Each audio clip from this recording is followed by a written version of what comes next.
Welcome to seeitdrive.com, and this time we're taking a look at the all-new VESS Commodore, and what a exciting machine we had the pleasure to drive not too long ago. This car is spectacular. Beads of sweat were pouring from my forehead the moment I stepped inside it. 270 kilowatts of power. Unbelievable. I lent this car to someone who works with us, who drives HSV Calais. He came back with literally beads of sweat on his brow. Absolutely blown away. Didn't get it out of second gear. And of course we drove the 6-speed manual. Great gearbox. Unbelievable gearbox. Just short little gates, really easy to use. It's actually been a while since I've driven a manual, and I've never driven a manual this powerful. But most of the people watching this wouldn't have driven a V8 manual, and you just can't believe the amount of power that is under the bonnet of this car. This thing, you put your foot down, you can... It all happens so quick, you forget to change gears. Absolutely. You hit second, you're doing 80. But also, as an auto driver who forgets to change down gears or up gears, mate, I did U's in third gear. This thing has torque like nothing else. It's unbelievable. And not just off the mark, what about on the freeway? You can be cruising along in 6th gear with cruise control on, I did that on the Ep3 freeway, coming down the Mooney Bridge, 115, 118 on cruise control, 6th gear, came down the bridge, not a problem. Going up, I thought I'm going to have to change gear here, not a problem. Went up the hill entirely in 6th gear, didn't miss a beat. That is just remarkable. Sitting on just under 2,000 revs too. It's just an impressive little powerhouse. Let's look at the overall package. This thing looks fantastic. Now, black is a very striking colour for a hotted up, powerful car.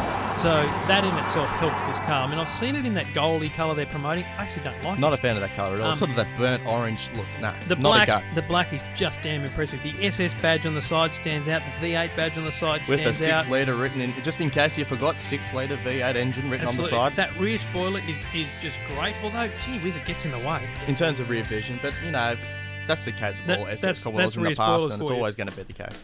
So styling and stance on the road, big rims. This thing is unbelievable. Yeah, 18-inch rims, and with get the SSV, 19. And you've got bigger rims. I'd hate to think how that thing would look, but or to replace a tyre. Well, exactly. The cost would be enormous. Anyway, the VESS. I find it hard to get away from talking about how powerful it is and how bloody good it looks. But we've got to do that. Let's sit inside it and have a look at the car overall. Now, we didn't get any footage of it because I just plain forgot. But driving this thing at night time, it's a red glow. It's quite unbelievable, actually. Every instrument, every part of the dash that lights up, every display is red digital. And geez, it is bright. You can dim it, but it's just an amazing feeling to have everything in this. It's not orange. BMWs are orange. Some cars are green, yellow, whatever. This is bright red. It's magnificent. Sitting in the car day to day, though, beautiful, comfy seats. Again, it's probably a V versus an SS version.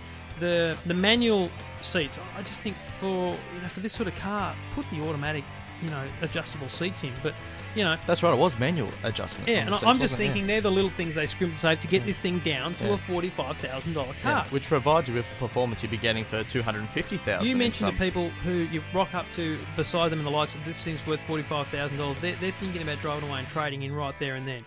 Anyway, you're sitting in the car. It's great to sit in. It's great, very comfortable. The steering wheel, I actually really like the steering wheel in the new VE range. I think it's comfortable. And I think it's very user-friendly. It's disappointing to have the functional or sporty dash. I actually don't know which one it is in this, but the bottom line, it's the one... This is the sporty dash. It's the one without the screen. Yeah. I'm telling you, you can't have a VE without that screen. What we're talking about here is, and we'll just show a quick clip of the Calais, which has got the 6-inch screen in it, which controls all your audio. Now, back to the SS, this has got your normal old knobs and dials. Now, it works well. Again, we'll mention this was a pilot vehicle, a pre-production vehicle, so we had a few issues with the aircon and the like, but we're assuming those issues were ironed out in production. But, in terms of user-friendliness, the buttons and dials were fine. I just think that they've developed an amazing audio system in the luxury dashboard, and I think they should implement it more wide-ranging. I wasn't impressed at all by the centre console screen. It looks like a game of Space Invaders from 1982. On the SS, it's up high. It's actually weird to look at, and I tell you what, the red's bad. At night time, it's actually really weird to use, and it just looks cheap. I think what you were saying there was like Pac-Man. I mean, It's even the Saab that we drove in a recent episode had a much better screen. That was much smaller. This is a big screen. They could do so much more with it. It's dot matrix. It's little dots, like LED display, and it's unimpressive, and it is a bit disappointing. But then this is a sports car. This is a car for a bloke who wants to put his foot down and go nuts. This is a car for a bloke who wants to drop his foot. This is a car that still has some of the great things about the new V, the stance, the rigidity, the dashboard, the actual instrument panel. It's fantastic. I think the layout on that across the range is brilliant, and it's got that trip computer and computer generally that controls all the security and lighting functions, which I think is fantastic. And I think we'll see a lot of manufacturers in Australia picking that up. Look, it's really hard to fault this car. We can fault it. There are certain aspects of the interior that we weren't too impressed by. Again, we hope it's a pre-production issue, but look, it didn't seem to come together well. It didn't seem to be all that put together well, but we go back to the fact that it's actually really good materials. It's not fake leather looking. It's not pretending to be something else. It's a nice quality interior. It's European in a sense, but I think I have been a little disappointed across the VE range with this whole European car thing. They've gone for that whole, we're going to be BMW and all that sort of stuff. It's not. This is not a European car interior. This is not as good a quality, I'll give you that. But it's 1,000% better than any Commodore before this one. Oh, absolutely. There's no doubt about that. And look, at the back, it's quite striking from the back as well. You've got the quad tailpipes, which is very European in itself. Oh, yeah. Which comes standard with the V8. If you get the V6, the premium V6, you get, I think, 2 single exhaust pipes, and the base model, the Omega, just has the single exhaust pipe. So, and the big boot. The size of the boot on these things is unbelievable. The SS V8, it really is Australia's new muscle car king, undoubtedly, surely. Absolutely. I've seen some comparisons already, on the road test with the XR8. Different models. I'm trying to think, the XR8 Boss, or whatever they call it, yep. the top of the line thing.